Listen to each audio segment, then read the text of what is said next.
Hey everyone, we've just had a big update in iRacing and that has completely revamped this class, the GTEs. If you weren't aware of them before, they are the precursors to the current GT3s and they have a lot going for them in terms of performance and power. This is the BMW M8, one of my favourites in the class. I'm going to be using it today in iRacing's Get Your GTE On special event, which is running during week 13, so there is no effect on anyone's safety rating or iRating. So we can expect a little bit more chaos as everyone's going to give it their all in this 15-minute sprint race. We're lining up in P24 nearly at the back and we are behind a very noisy Porsche 911 RSR. Going to see a lot of these cars because they are the favourite amongst people. As we're underway right behind him, you can hear that deafening sound from its engine exhaust. We are tucked in right behind him, but I get a space to the right, and like he moves over, I also want to move over because the inside line is the safest place to be. We're going to see a bunch of cars going off to the left-hand side, the Porsche in front of us included. And we'd already gained several places from that as we're coming down into turn 2. A bit later on the braking, really checking up with these cars in front of us. And we're now side by side, a little bit of contact with that silver Porsche on our outside. But we are now racing down this middle stretch towards what is a very deep braking zone. Downhill as well, so this is going to be very tricky because these cars do not have any form of ABS, so it's all down to driver's skill to prevent those lockups as we get on the brakes and there's more contact in front of us. We're feeding our way through and that's another car off to the side. We gain a position, but we lose as that Porsche now goes down the inside, and he's down the inside of that next BMW in front of us. I'm happy just to try and stay alive at this stage of the race and follow them through. As going through this section, you can see how much I'm lifting off there. We don't have cold tyres, but there is a lot less grip on this opening lap now. As we have a car going down our inside and there's contact in front of us and we just about avoid the incident, which we will look back at later on. But we are now into a long right hand corner here and we have a car off to the left hand side. I'm fighting the understeer, trying to keep the nose pointing in the right direction whilst getting on the power, and we're now going to come up to a fast right kink. Gonna have a big lift here just to avoid going off, but even with that lift we still go wide over the grass, but we are just still keeping in touch with the cars in front of us as we come down towards Canada corner. Another heavy braking zone, which I need to get right if I'm going to keep with these cars in front because the slipstream will be very crucial coming up towards the main straight. We're tucked in close enough to that Porsche in front of us, but now this is another big lift through this left hand over the hill and we go really wide here, just really struggling with the understeer on this opening lap. We now have dirty tyres coming into the penultimate corner and I just can't get the power down. We're running really wide. We lose a lot of momentum there, but we've survived the first lap and we're up into P13. Wow, that was quite a start there. You can see just how many cars were going off. Everyone's struggling with the understeer on this opening lap. These new tyres really punish you if you push them too hard. This was going to be the big incident though, coming down here through this left hand corner. You can see the BMW gets turned and catches that Porsche who are now on board with behind us. They make a very good move here down the inside, seeing the opportunity opening up, and then there's that contact in front. The Porsche does well to try and avoid it, but then they get tagged and turned around. Very unfortunate for them. That was a good little move, but they got unlucky with that BMW being turned in front of them. Their little incident was going to get a bit more interesting as we're on board with this next BMW coming around the corner and they have to thread the needle along with the Porsche behind them. Now back to our race and we are in P13 on lap 2 and there's still shenanigans going on in front of us. That Porsche looked a bit squirrely coming through the corner and he's now kicking up all those lovely marbles in my face. iRacing did update the marble system in this patch. We have a lot more of them now spread across the track, which we're going to see in just a moment as we're coming around this right hand king. There's a big incident in front of us. That BMW is coming back across the track. He hits the Porsche and they are now a missile going off in front of us. I had to slow down quite a bit there, otherwise I would have been joining them in the gravel. We'll go on board and see the Porsche instigator that started that off. The BMW in front of him has a moment coming through the right hand kink and underestimating that speed loss, the Porsche just goes straight into the back of him, launching him straight into that concrete barrier where he bounces and hits that first Porsche, and he comes back across a second time, nearly collecting another one. As you can see just there on board with this first Porsche that got hit, you can see he nearly makes it and then gets tagged on the backside.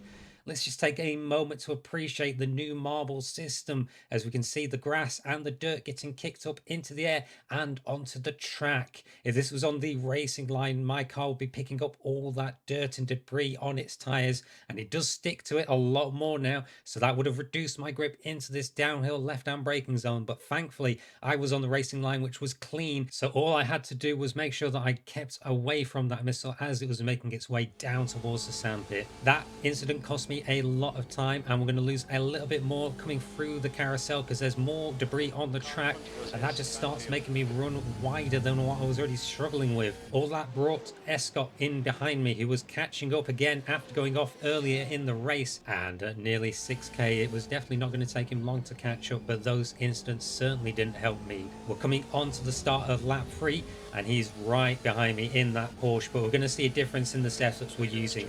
I'm running a lower downforce setup. I tweaked from the default one, and it looks like he's running a higher setup because even in the slipstream, which is quite effective in these cars, he's just not gaining anything whatsoever. But into turn 1 he's going to close up quite a bit on me, using that extra downforce to aid his braking.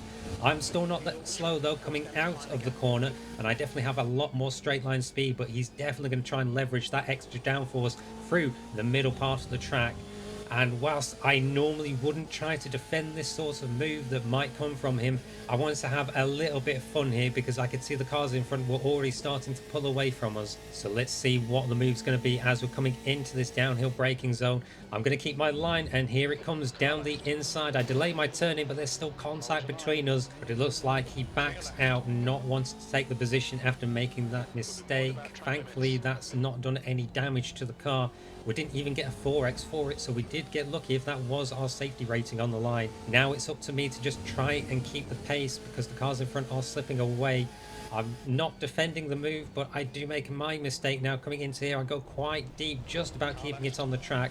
I'm just going to let Escott go this time in front and see if we're able to keep up with him through this last part of the midfield. The carousel is getting better every lap, but you can still see there is debris on the track from an earlier incident, which is still affecting the turn-in. But coming through the kink, I'm going to try it flat out this time, but it's still not quite there. I just brushed wide, but now we're on the run down into Canada corner, and you can see that difference in speed between my car and his. We're braking as late as I can to still make the apex and get on the power, and we are keeping up with that Porsche quite nicely. But this is the weak point here, coming over the top of this left-hand curve, and you can see how fast the Porsche is through there. Now into the left-hand corner, I gather it up, aiming to get the best possible exit, and I'm going to get helped because Escott goes quite wide there, costing him a lot of momentum, and now we are tucked firmly underneath that wing, giving me the extra speed I need to feel like a Mercedes driver on the back straights of Melbourne. As we're coming right past Escott, we're going to get clear of him before we get even into turn 1.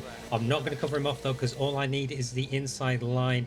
I'm just going to take that nice and easy, but Escott is going to run a lot better than I do, and he's going to move to the inside for the next corner.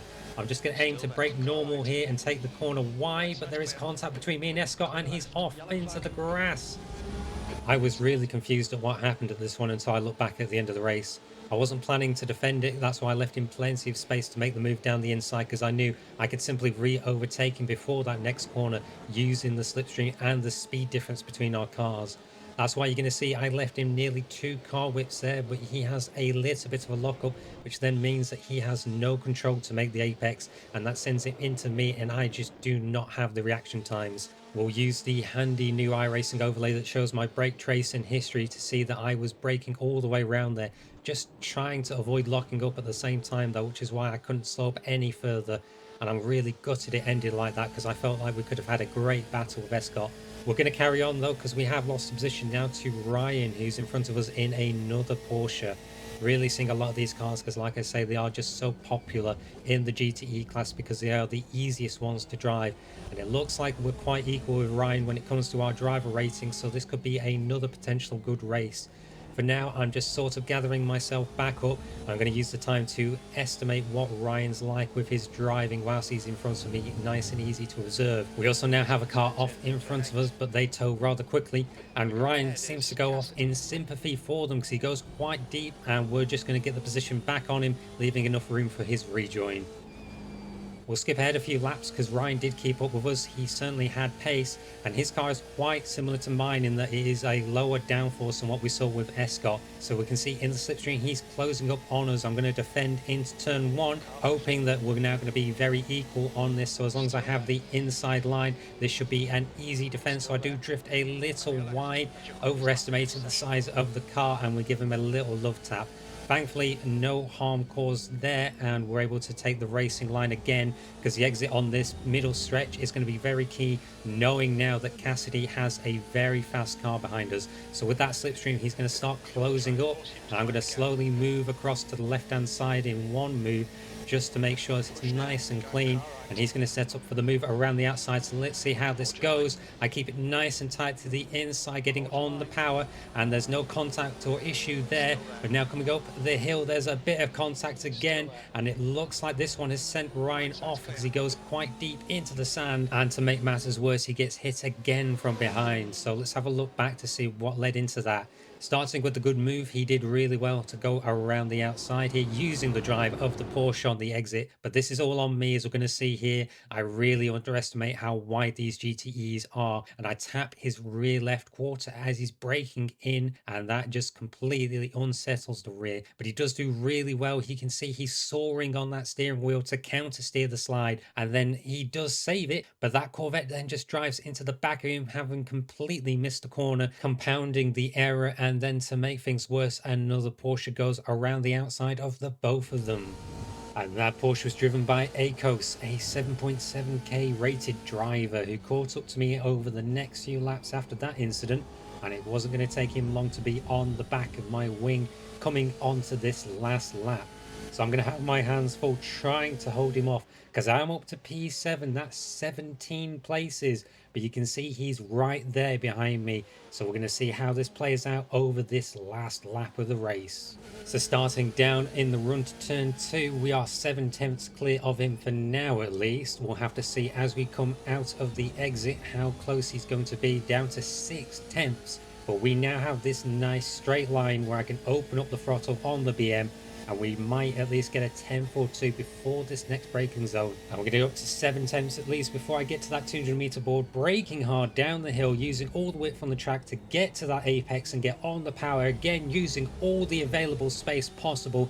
Now braking gently as we come across the top of the hill again on the apex, on the power, maximizing my potential here, because this is where the Porsche is strong, especially because I'm still lifting through that right hand turn, whereas he's probably near enough flat at this stage. Now making sure I'm not going to go deep like I did earlier against Escott, keeping just about on the track, trying to carry as much speed as possible. Now this long right carousel, very awkward for me on this downforce. You can see he's really closed up, less than 2/10 behind me, but importantly he's stuck behind because we're both flat through the king. I just need to make sure I'm going to go straight across to defend that inside into Canada corner, because that will be his prime overtaking opportunity. But I've now got that line, and all I have to do is make sure I can get to that apex first. We're braking at the 300 mark, aiming at the apex, but we're going a little bit faster. We wash wide in front of Akos. He goes into the back of us, but there wasn't really much I could do if I was to keep it on the track. But that at least keeps me ahead of him into this final overtaking opportunity. The last corner, I'm going to absolutely park this BMW and then get on the power, maximize the exit as best as I can.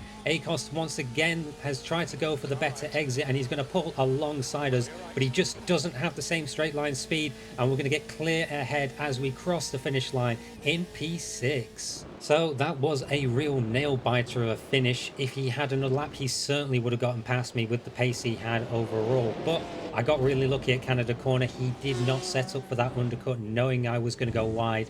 That then put me in the best place possible for this last corner, where I can just cover that inside line and focus on a good exit. And even though he does really well to pull alongside, you can soon see that he's no match for the power of the BMW.